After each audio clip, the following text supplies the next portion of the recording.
Did someone say chicken tenders? Try these Carnivore chicken tenders. They are so easy to make.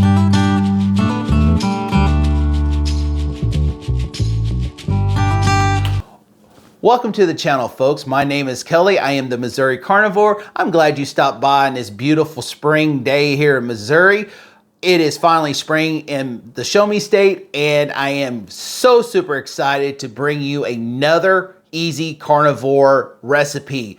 In the last video that I made, many of y'all saw that I made the carnivore chicken nuggets. 100% carnivore except for maybe some spices. Well, I am bringing you another one, and how I come up with this one recipe, I was inspired by the combination of Kent Rollins doing a fried chicken on some of the things, by I being on carnivore, do the carnivore base. So I'm gonna get started in this video, and I'm gonna show you what I'm going to do and how I prepare these carnivore chicken nuggets. So let's get started. The first thing we're going to do is I have 1 pound of chicken tenders. If you have 1 to 2 pounds of chicken tenders, that's fine. I have them ready in this bowl. The first thing I'm going to do is I have 1.5 cups of buttermilk, and I use whole buttermilk here.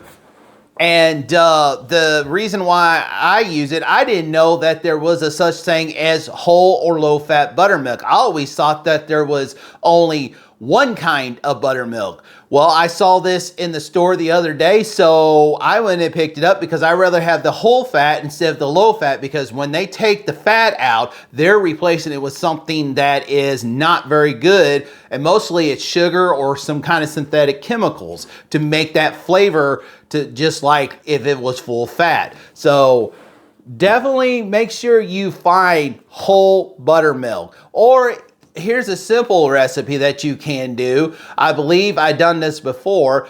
Take 1 cup of or 2 cups of whole heavy whipping cream, or half and half, even better because it's lower carbs, and to 1 to 2 tablespoons of vinegar. I'll have to research that, but once I do, I will link that in the description box down below as well with the recipe, so that way if you want to make your own, you can. It's just like buttermilk. You're just adding the vinegar to make it more acidic, or souring is what it is. So I have 1.5 cups of whole buttermilk, and then what I'm doing is I'm going to make a marinade.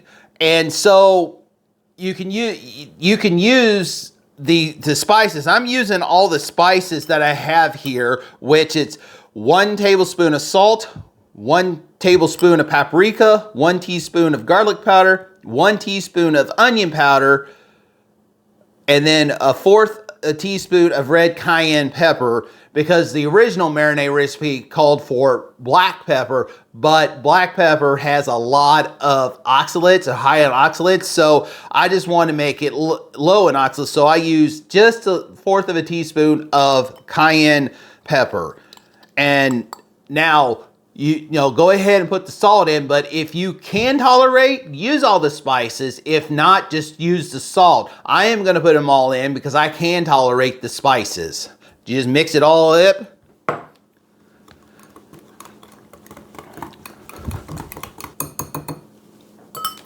Then you take your chicken tenders and you're just going to pour them all over the chicken tenders because you just want to marinate it.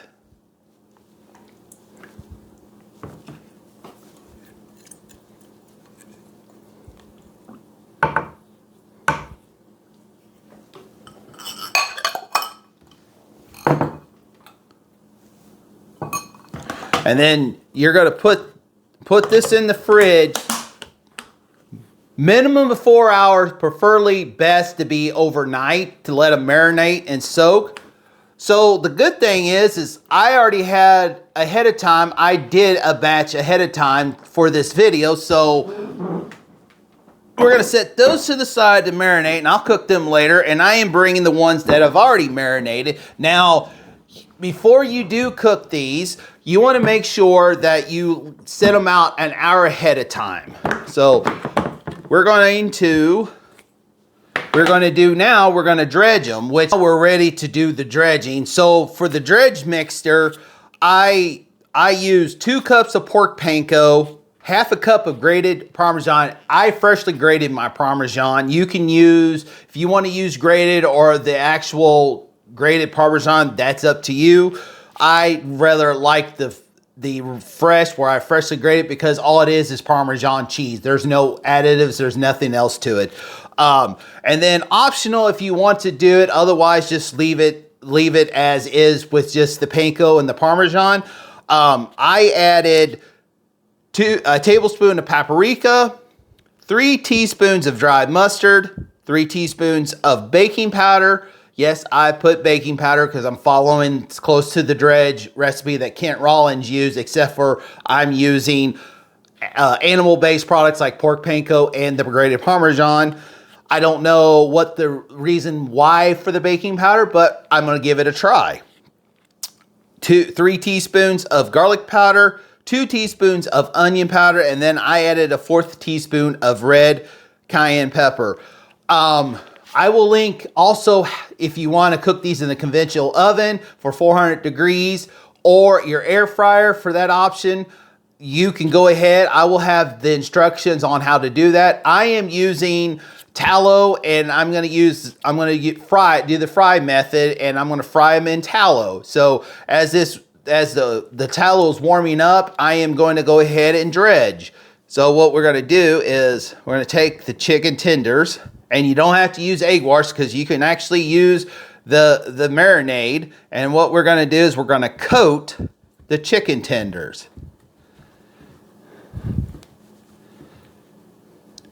And we're going to lay them here.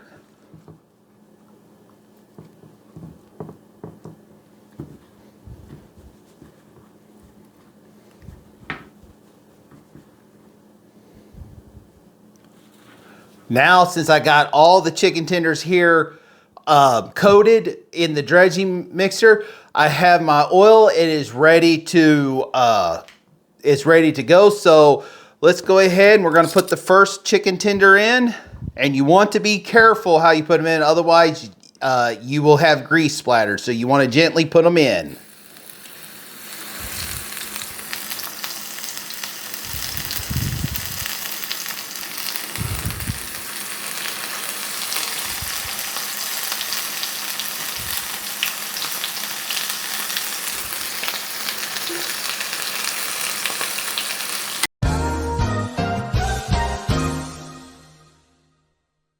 A few moments later. I changed up and decided to go with the air fryer instead of frying in the pan with tallow. I'd already tried 3 of them, and unfortunately the breading fell off. The breading was getting burnt or cooked too fast, faster than the actual tender was cooked. And so I decided to go with this air fryer. I think it's the best for that. With the chicken nuggets, it was great. The breading didn't fall off, but with the chicken tenders, it's not working too well. So I'm going to fire up the air fryer. You can also use the conventional oven, 400 degrees for about 20 to 25 minutes. Make sure you flip halfway through. So I'm using my Ninja dual basket air fryer. So that way I've used both sides. I'm going to set it at 400 degrees. Preheat. And I think it'd be best because the chicken tenders, the breading won't fall off. It'll actually cook and mirror to the chicken. So let's go ahead and put them in the air fryer.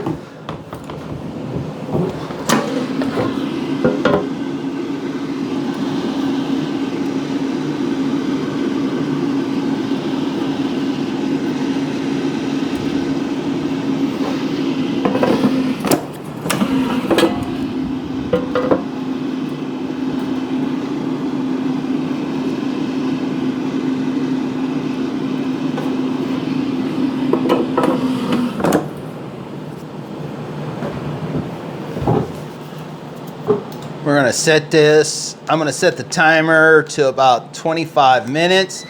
and I will be back. I'm gonna flip them, make sure you flip them halfway through, and then I will be back to give it a taste test. All right, I got the chicken tenders done. I'm not gonna lie, I did have a lot of trouble cooking. If you notice in the video, I explained when I went from doing the pan frying it in tallow to the air fryer, that the tallow, when it was cooking in the tallow, the breading just come apart. And I'm sure I never had this issue before I've done it. I don't know if I need to do an egg wash with the marinade, but the same thing with the air fryer. I had a little trouble seeing these came out of the air fryer first. They were a little, I felt that it was a little, 400 degrees was a little too hot, and they weren't burnt, but they look like that. And I'm kind of embarrassed to show you that, but this is the reality of learning and cooking this way, trying to get that just right, that golden brown chicken tender like it was on the standard diet with the flour and all that. So on the second round, I had 3 chicken strips left to cook. So what I did was I lined the bottom with parchment paper so it would not stick, because this batch stuck to it. So you want to make sure when you're doing this, if you're not doing it lined with parchment paper, you want to make sure either you line it with parchment paper or try to oil it really good. But I highly suggest doing the parchment paper that does not stick. I didn't have a problem with the breading falling off. But what I did on this batch here, this one on the green plate, they were cooked at a temperature of 375 instead of 400.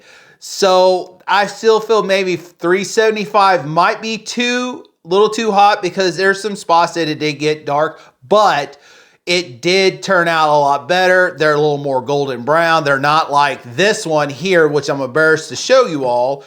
But this is, just like I said, it's a learning curve. And I'm going to give a taste test to see, you know, I have tasted these. These turned out they're done, but they got just a little dry. So I'm going to try the ones here to see if at 375. And what I did was every 5 minutes, I flipped it.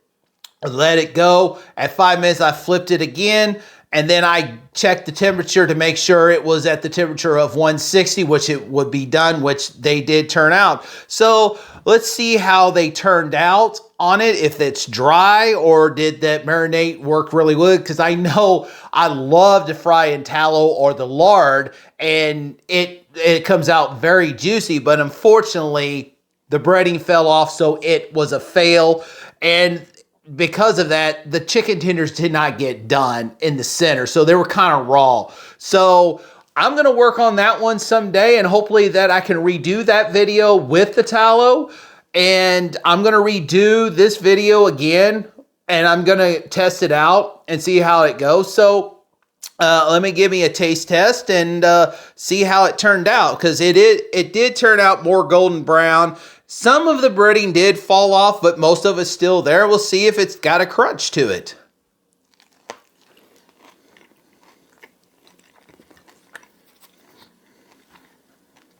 It did have a crunch. It turned out much better. The breading is much better than it was over here. But what I'm going to do is redo this video. I'm going to do a lot of tests on it, and we'll go. So comment down below that you want to try these chicken tenders out. I will have the recipe linked in the description box below. And also comment down below that you would like me to, once I get this redone and get it where I feel that it's ready to be redone, comment down below to see the new improved version of these chicken tenders. And like always, let's be kind, be positive, have a good attitude, and encourage and support one another. You all have a great day. God bless. And if you want to know about the chicken nuggets, check this video out down below.